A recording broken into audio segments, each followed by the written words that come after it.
तो फिल्म की शुरुआत होती है घने जंगल को दिखाने से, जहाँ पर गांव के कुछ लोग एक रिचुअल जादू की तैयारी कर रहे थे। ये टाइम 15 साल पहले का है, जहाँ पर ये लोग एक खतरनाक ताकत को खुश करने के लिए रिचुअल कर रहे हैं, क्योंकि वो ताकत, वो डीमन इनके गांव को मिटाना चाहती है। अब तभी वो ताकत चिल्लाने लगी। उसकी आवाज ऐसी थी जैसे कोई भेड़िया रो रहा हो। और फिर तभी रिचुअल करने वाले आदमी की तबीयत खराब हुई और वो नीचे गिर गया। हेर मौके पर ही उसकी मौत हो गई। ये देखकर बाकी गाँव वाले काफी डर गए और यहाँ से भागने लगते हैं। दो आदमी जब नदी के पास गए तो वहाँ एक आदमी बैठा था। अब जैसे उसने पीछे मुड़ के देखा तो उसका चेहरा काफी अजीब डरावना था, जो देखते ही देखते भेड़िए जैसा बन जाता है। अब तभी यहाँ जोरदार चीख की आवाज आई और ये सीन यहाँ से शिफ्ट होकर आ जाता है एक होटल पर। असल में ये सारी कहानी वहाँ बैठा एक अंधा आदमी सुना रहा था, जिसे सुनकर एक बच्ची डर के रोने लगती है। ये देखकर होटल का वेटर अंधे आदमी को थप्पड़ मारकर डांट लगाता है कि पागल इंसान, इतनी रात को बच्चे को मत डराओ, बंद करो अपनी ये कहानी। जिस पर अंधा कहता है ये कहानी नहीं सच है। बाहर बारिश तेज हो रही थी, जिस वजह से एक ड्रामा ग्रुप के लोग इस होटल में रुकी थी, वो बच्ची और उसकी मोम भी। अब तभी यहाँ इंस्पेक्टर और कुछ पुलिस ऑफिसर्स आते हैं, क्योंकि उन्होंने जंगल से एक खतरनाक कातिल को गिरफ्तार कर लिया था, जिसे भी वो अपने साथ लाए थे। इंस्पेक्टर सबको कहते हैं कि जब तक इस कातिल को इस होटल में रखा जाएगा, यहाँ से कोई भी बाहर नहीं जाएगा। एक आदमी दूसरे को बताता है कि मैंने सुना है ये कातिल बहुत खतरनाक आदमी है, जादू भी करता है। अब इंस्पेक्टर और कांस्टेबल के अलावा बाकी सारे ऑफिसर्स होटल के बाहर चले जाते हैं सिक्योरिटी के लिए। इंस्पेक्टर सबको कहता है कि कातिल की मदद करने की कोशिश की तो इसके समेत तुम सबको भी उड़ा दूंगा। जो सुनकर सारे लोग घबरा गए कि बारिश से बचने की वजह से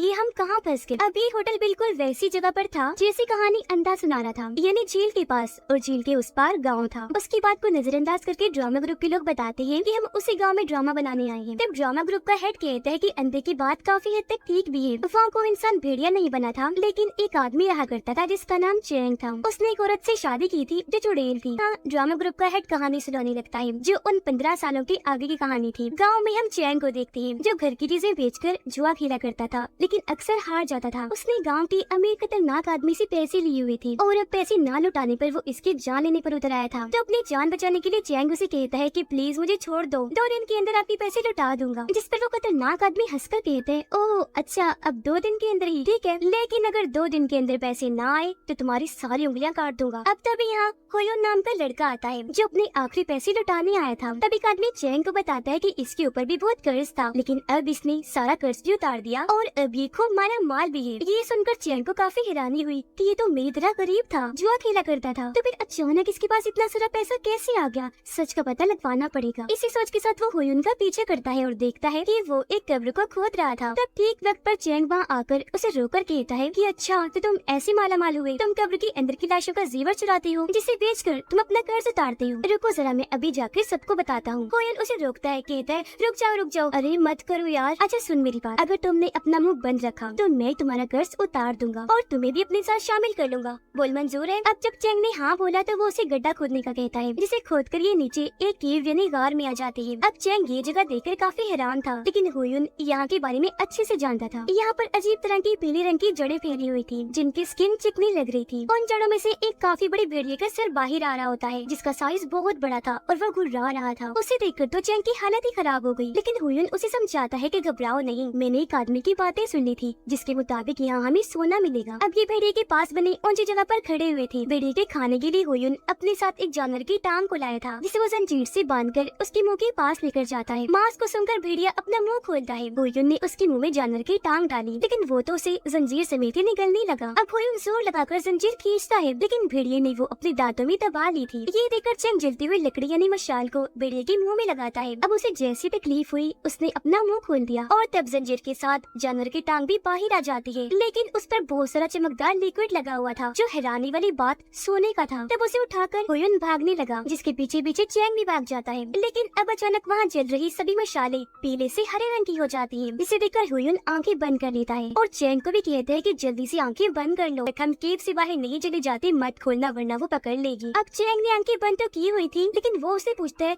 अरे भाई कौन पकड़ लेगी? पर होयुन कुछ नहीं कहता, क्योंकि वहाँ से भाग गया था। चैंग को अपने पीछे से आहट महसूस हुई। उसने पीछे मुड़ के देखा, उसे हाथ लगाया तो पता चला कि ये तो एक लड़की की कमर है। इसलिए चैंग ने अपनी आंखें खोली, जहाँ उसके सामने खूबसूरत लड़की थी, लेकिन अगले ही पल उसका चेहरा बदला और वो बन जाती है भेड़नी। अब पलक झपकते ही चैंग खुद को एक महल में पाता है, जहाँ पर बहुत सारे मॉन्स्टर्स बैठे हुए थे, जिनके भी चेहरे भेड़िए जैसे थे। उनमें से एक कहता है कि सालों से हम सुकून की नींद सो रहे थे, लेकिन इसने आकर हमारा सुकून बर्बाद कर दिया, इजाजत दीजिए हम इसे मार देते हैं। जिस पर राजा मान जाते हैं, लेकिन यहाँ चैंग उनके सामने हाथ जोड़कर अपनी जान की भीख मांगता है कि प्लीज मुझे छोड़ दो, गलती हो गई। जिस पर मास्टर कहता है ठीक है, अगर जान प्यारी है तो तुम्हें हमारे खानदान की एक भेड़नी से शादी करनी पड़ेगी। अब बचने का चैन के पास और कोई रास्ता नहीं था, इसलिए वो मान जाता है और उस भेड़नी से शादी करके उसे अपने गाँव लेकर आ गया। लेकिन यहाँ उसके चेहरे पर उदासी छाई हुई थी। उस वक्त वहाँ ड्रामा ग्रुप का हेड भी मौजूद था, जो होटल में बैठकर सबको कहानी सुना रहा था। वो कहता है कि बाद में पता चला वो भेड़नी एक चुड़ैल थी जिससे चैंग ने शादी की थी। अब ये सुनकर अंधा खुश हो जाता है कि चलो मेरी कहानी कुछ तो सच निकली और यहाँ ड्रामा ग्रुप के हेड की कहानी पूरी हुई। अब वो कत्ल बड़बड़ाने लगता है, कहता है कि अंधे और ड्रामा ग्रुप के हेड ने तो अपनी कहानी सुना ली, अब मेरी बारी है। मेरी कहानी से ही तुम शायद सच्चाई का पता लगवा सकते हो। जो कहकर वो कहानी सुनाने लगा। 15 साल पहले एक मिनिस्टर अपने मास्टर के साथ उसी भेड़िए गाँव की तरफ जा रही थी, लेकिन जब भी वहाँ पहुँची तो गाँव में कोई भी नहीं था। वहाँ रहने की अब सिर्फ 2 ही जगह बची थी, एक होटल और एक छोटा सा घर। ये लोग अब होटल के अंदर जाने लगे, लेकिन तभी मास्टर को यहाँ किसी बुरी ताकत के होने का एहसास हुआ और वो वहाँ बंधी हुई भीड़ बकरियों को बड़े गौर से देखने लगते हैं। फिर जब ये अंदर आए तो वहाँ कुछ लोग बैठे हुए थे जो इनका वेलकम करते हैं। तभी होटल का मालिक इन लोगों के लिए पूरा बकरा पका कर लाया और ये और कोई नहीं बल्कि चैंग था। लेकिन इसका चेहरा आम लोगों की तरह नहीं था, बल्कि पीला पड़ा हुआ था। अब एक बूढ़ा आदमी कहता है कि हम इतने बड़े बकरे के पैसे नहीं दे पाएंगे, जिस पर चैंग कहता है कि उतने पैसे मांग भी कौन रहा है, आप बस पकाने के पैसे दे दे मुझे और मैं आपसे कुछ नहीं मांग रहा हूँ। जो सुनकर सभी काफी खुश हो गयी कि मजे से खाएंगे बकरा, वो भी कम पैसों में। अब चैंग इन्हें यहाँ खास किस्म का दूध भी पीने को देता है। मास्टर पूछते हैं कि गाँव वाले नजर नहीं आ रहे, कहाँ गए सब लोग? जिस पर चैंग बताता है वो दरअसल हमारे गाँव में खतरनाक बीमारी आ गई थी, तो सब लोग गाँव को छोड़कर दूर कहीं जाकर रहने लगे। अब यहाँ सिर्फ मैं, मेरी वाइफ और बेटा रहते हैं, वजह से बकरा खाने लगे। लेकिन यहाँ मास्टर न खुद खाने को हाथ लगाते हैं और न ही अपने मिनिस्टर को खाने देते हैं, बल्कि दोनों उठकर बाहर आ गई। यह मिनिस्टर उनसे पूछता है कि मास्टर जी, जोरों की भूख लगी हुई है, आप मुझे खाना खाने क्यों नहीं दे रहे भाई? मास्टर जवाब देते हैं कि तुम अपना चेहरे वाला कवर पहन के अंदर और आसपास देख लो, सब पता चल जाएगा। तब मिनिस्टर खिड़की से अंदर देखता है तो सब नॉर्मल ही लग रहा था, ये सब लोग बकरा खा रही थी। लेकिन जब उसने कवर पहन के देखा तो असलियत को देखकर उसके होश उड़ गए। दरअसल वो लोग जो खा रही थी वो बकरा नहीं बल्कि इंसान का गोश्त है। वो फिर कवर से बाहर देखता है जहाँ भेड़ बकरियाँ बंधी हुई थी, लेकिन हैरत, वो भी भेड़ बकरियाँ नहीं बल्कि इंसान थे जिन्हें भेड़ बकरियों की तरह यहाँ पर बांधा हुआ था। मास्टर उसे बताते हैं कि यहाँ खतरनाक ताकत है जिनसे हमें इस गाँव और इसके लोगों को बचाना है। ये कहकर मास्टर कुछ मंत्र पढ़ के एक तलवार पर फूंक मारते हैं और उसे वो मिनिस्टर को दे देते हैं, ये कहकर कि यहाँ जो खतरा है वो एक डीमन है जो इंसानों का गोश्त खाता है, क्योंकि उससे ही वो ताकतवर बनता है और आज हम उसका खात्मा कर देंगे। मास्टर की बात जैसे पूरी हुई, मिनिस्टर को अपने पीछे आहट महसूस हुई, इसलिए उसने झट से तलवार ली और उसे मारने की कोशिश की, लेकिन फिर एकदम वो रुक गया क्योंकि वो एक पुलिस ऑफिसर था जो अंदर बैठकर खाना खा रहा था। मास्टर कहते हैं कि इसने होटल का वो खास किस्म का दूध नहीं पिया होगा। जो सुनकर ऑफिसर काफी चौंक गया कि आपको कैसे पता चला? तो मास्टर उसे भी चेहरे वाला कवर पहनाकर सच्चाई दिखाते हैं। जी हाँ, गाँव के लोग आम आंख से तो भेड़ ही लग रही थी, लेकिन असल में इंसान है जिन्हें टांग से पकड़कर चैंग खींचकर अपने साथ ले जा रहा था। मास्टर बताते हैं कि चैंग असली डीमन नहीं है,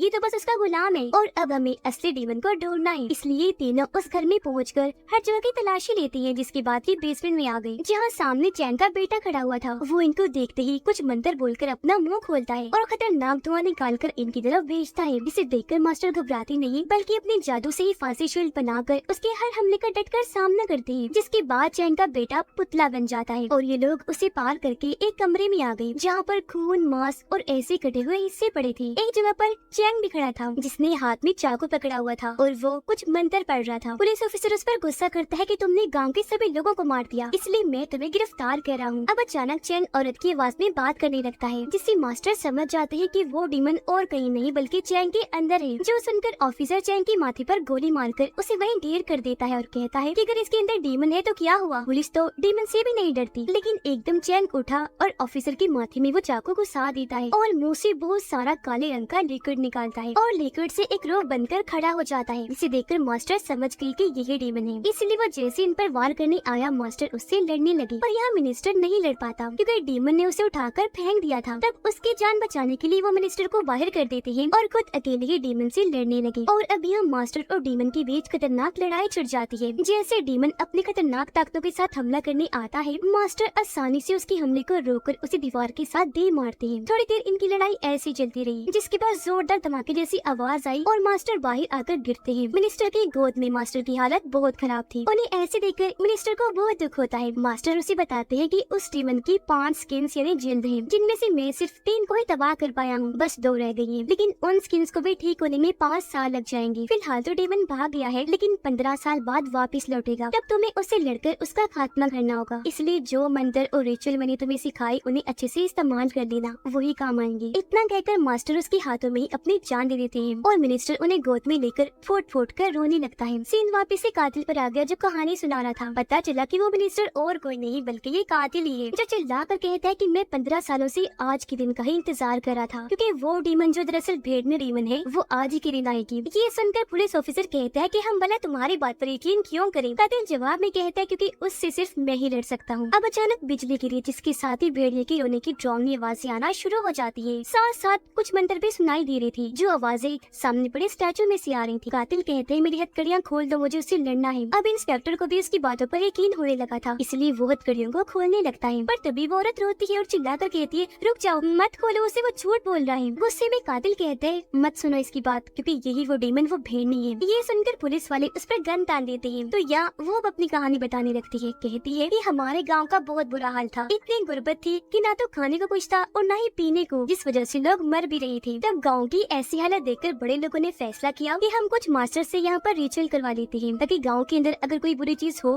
तो वो भाग जाए और यहाँ के हालात अच्छे हो जाएं। उन मास्टर्स में से एक ये कातिल था, और जिस चैंग की बात कर रहा है वो हमारे ही गाँव का था। लेकिन न तो वो गरीब था और न ही जवारी, ये कोई बुरा इंसान, बल्कि वो तो बहुत ही अच्छे दिल का इंसान था। उसने गाँव के सभी लोगों की मदद की, भूखमरी की हालत में लोगों को खाने के लिए अनाज दिया। मैं उसे अच्छा इसलिए कह रही हूँ क्योंकि उसने मेरी भी मदद की थी। एक दिन जब वो अनाज बांट रहा था तो हुयुन रोता हुआ उसके पास आया, कहने लगा कि प्लीज मेरी मदद करो, मेरी माँ बीमार है, उनके इलाज के लिए मुझे पैसे चाहिए। ये सुनकर चैंग के भाई ने कहा भाई इसे अनाज दे दो, लेकिन 1 रुपया भी मत देना, आपको नहीं पता एक नंबर का जवारी इंसान है। इस पर चैंग कहते हैं नहीं मेरे भाई, भला माँ के नाम पर झूठ कौन बोल सकता है। जो कहकर उसने बहुत सारे पैसे हुयुन को दे दिए। औरत रोते हुए कहती है कि वो तो सबके साथ इतना अच्छा था, लेकिन ये कातिल तो बहुत बुरा मास्टर था, इसने चैंग के साथ अच्छा नहीं किया। अब ये सुनकर वहाँ बैठे सारे लोग सोच में पड़ जाते हैं कि इनमें से कौन सच कह रहा है और कौन झूठ, हमें किसकी बात का यकीन करना चाहिए। अब तभी बाहर से भेड़िए की आवाज है, जिसके साथ ही गाने की आवाज भी आने लगती है। इंस्पेक्टर जल्दी से बाहर आया और अपने लोगों से पूछता है तुम में से किसी ने गाना गाया। इस तरह कहते हैं नहीं तो। अब इंस्पेक्टर को डर महसूस होने लगा, इसलिए वो औरत पर गन तान कर कहती है कि तुम हो वो डीमन। वो रोते हुए बोली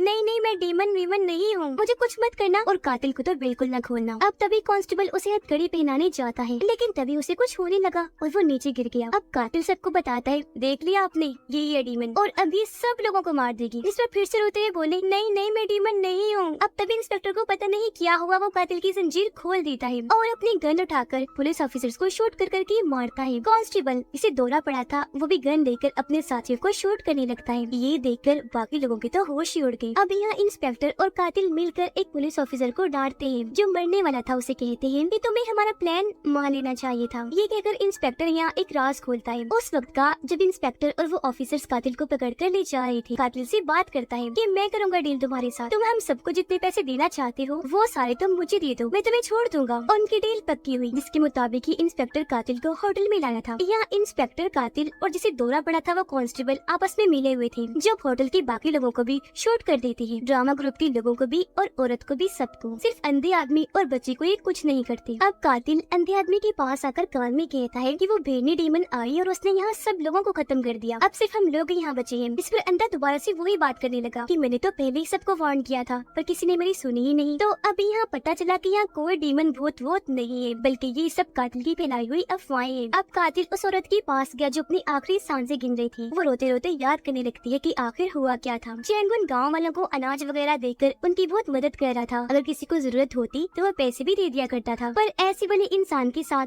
अच्छा करने की बजाय, उसका शुक्रिया अदा करने की बजाय गाँव वाले उसका नाजायज फायदा उठाने लगे। वो लोग काम काज छोड़कर आलसी बन गए थे। अब यहाँ एक जवारी को गाँव का अमीर आदमी पीट रहा था, जो जवारी और कोई नहीं बल्कि वो कातिल ही था। उसने अमीर आदमी से कर्जा लिया हुआ था। वो कातिल को कहता है कि बच्चों अगर 5 दिन में पैसे वापस ना लौटाए तो मौत दूंगा, मौत समझ आए। ये सुनकर हुयुन कातिल की मदद करने आगे बढ़ा। कातिल को कहते हैं कि चलो चैंग के पास चलते हैं, वो बेवकूफ है। कोई बहाना बनाकर उससे पैसे ले लेते हैं। पर जब ये वहाँ गए तो वहाँ चैंग नहीं बल्कि उसका भाई था, जिन्हें धक्के मारकर भेज देता है, क्योंकि वो जानता था कि मेरे भाई की रहम दिली का नाजायज फायदा उठाते हैं ये लोग। अब हालांकि चैंग सबके साथ इतना अच्छा था, लेकिन फिर भी गाँव वाले उससे और उसकी फैमिली से चिढ़ खाने लगे थे और आज रात तो ये उसके बारे में अजीबोगरीब बातें बनाने लगते हैं कि चैंग के पास इतना पैसा कहाँ से आया, और सुना है जब से उसकी शादी हुई वो तब से अमीर हुआ है। उसकी वाइफ भी बहुत खूबसूरत है। हुयुन और कातिल एक प्लान बनाते हैं। वो अगले ही दिन बेहोशी की दवाई खरीद कर चैंग के घर आए और यहाँ काम करने वाली लड़की से मिलते हैं और उसे कहते हैं कि हमारा एक काम कर दो जिसका इनाम भी हम तुम्हें देंगे। है, तुम बस ये दवा चैंग की वाइफ और उसके बेटे के खाने में मिला देना। अब ये लड़की और कोई नहीं बल्कि वही औरत है जो जख्मी हालत में अपना ये वक्त याद कर रही है। अब उसे बहुत डर लग रहा था, इसीलिए वो ऐसा करने से साफ साफ मना कर देती है। लेकिन हुयुन जानता था कि ये दिल ही दिल में चैंग से प्यार करती है, इसीलिए वो उसे कहता है कि अगर तुम ऐसा कर दोगी तो उसकी वाइफ से तुम्हारी जान छूट जाएगी और फिर चैंग तुम्हारा होगा, बस तुम्हारा। ये सुनकर वो बहक गई और उनका काम करने को तैयार हो जाती है। बस ये छोटी सी गलती उसकी बहुत बड़ी भूल थी। अब अपनी इस गलती का एहसास करते ही वो अपना दम तोड़ देती है। अपनी माँ को मरता हुआ देखकर बच्ची रोने लगती है। बच्ची को कातिल मारना चाहता था, लेकिन इंस्पेक्टर रोक देता है ये कहकर कि अगर ये किसी को कुछ बताएगी भी तो कोई इसका यकीन नहीं करेगा, क्योंकि जाहिर है ये बच्ची है। अब इंस्पेक्टर अंधे को गोली मारने चाहता है, जहाँ इस बार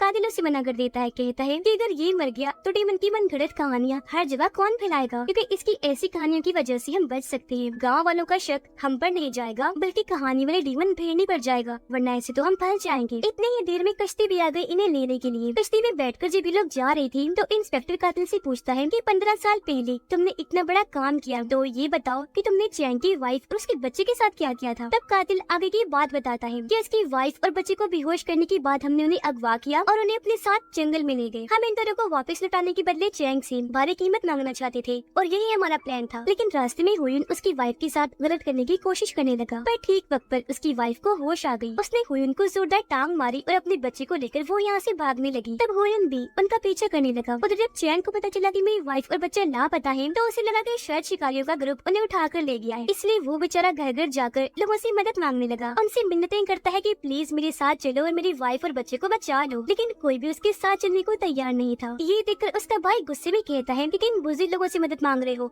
चलो हम खुद ही चलते हैं। पर यहाँ 4-5 अच्छे लोग थे जिनकी मदद को तैयार हुई और अभी सब जंगल की तरफ चले जाते हैं और अलग अलग होकर चैंग की वाइफ और बेटे को ढूंढने लगे। उधर वो दोनों भागते भागते गिर जाते हैं। तब हुयुन आकर उसकी वाइफ का गला पकड़कर मारने की कोशिश करता है। कातिल हुयुन को वो समझाता है कि प्लीज उसे मत मारना, हमें सिर्फ पैसों से मतलब है, लेकिन वो रुकता नहीं, उसका गला घोटता रहता है। चैंग की वाइफ चिल्लाती है, जो आवाज चैंग के भाई ने सुन ली थी, इसलिए वो जल्दी से यहाँ आकर हुयुन को पीटने लगा। लेकिन यहाँ वो दोनों ही मिलकर चैंग के भाई को पीट के रख देती है, जिसपे चैंग की वाइफ भी मारी जाती है और इसी के साथ वहाँ से भेड़िए की आवाज आना शुरू हो जाती है। इस वक्त जंगल में गाँव के लोग रिचुअल कर रहे थे और ये शुरुआत वाला सीन है जहाँ भेड़िए की आवाज सुनकर ये लोग डर की वजह से भागने लगे। अब इनमें से 2 लोग कातिल और हुयुन को देख लेते हैं कि इन्होंने चैंग की वाइफ का भी खून कर दिया है और चैंग के भाई को भी काफी बुरी तरह मारा है। दोनों भी काफी डर गए, हाथ ऊपर करके वहीं खड़े हो जाते हैं। तभी यहाँ शिकारियों का ग्रुप भी आ गया, जिनका सरदार हुयुन के सर पर गन रख देता है। अब यहाँ हुयुन उसे भी कहता है कि हमारे साथ एक डील कर लो, तुम चैंग को कुछ मत बताना, लेकिन हम उससे बहुत सारे पैसे मांगेंगे। अब यहाँ सरदार जानता था कि चैंग बहुत रहमदिल इंसान है, बहुत अच्छा है, इसलिए वो उसका साथ देने से मना कर देता है। अब तभी चैंग का बेटा हुयुन की बाजू पर काट लेता है। हुयुन बच्चे को उठाकर दूर फेंक के मारता है, जिससे बच्चे की भी मौत हो जाती है। अब ये देखकर चैंग का भाई आग बबूला हो गया, इसलिए वो हुयुन को लेकर नीचे खाई में कूद जाता है और अब सिर्फ कातिल ही जिंदा बचा था। वो सरदार को कहता है कि अब मुझे चैंग जिंदा नहीं छोड़ेगा, इसलिए मुझे अपने ग्रुप में शामिल कर लो। लेकिन सरदार उसे बुज़दिल कहकर वहाँ से जाने लगता है। तब कातिल उसकी गन छीनकर एक आदमी को शूट कर देता है और कहता है, क्या कहा बुज़दिल, देख लिया ना, मैं बुज़दिल नहीं हूँ। लेकिन सरदार उसे नजरअंदाज करके अपने ग्रुप को लेकर वहाँ से चला जाता है। अब रिचुअल वाले दोनों आदमियों में से एक ही बचा था, इसलिए कातिल उसे पकड़ लेता है और कहता है कि तुम गाँव वालों को कहोगे कि चैंग की वाइफ, उसके बेटे और भाई को डीमन भेड़नी ने मारा है। अगर मेरा नाम लिया ना तो तुम्हारी फैमिली को खत्म कर दूंगा। और अब ये बात सामने है कि इसी आदमी ने ही हर जगह ये अफवाह फैलाई थी कि भेड़नी डीमन नहीं सबको मारा है। उसी की कहानी को अंधा आदमी हर किसी को बताया करता था। और अब कातिल शिकारियों के सरदार को भी मार देता है और उसकी जगह खुद सरदार बन जाता है। यहाँ कातिल की बात पूरी हुई। सारी बात सुनकर इंस्पेक्टर उसकी तारीफ करता है कि वाह भाई वाह,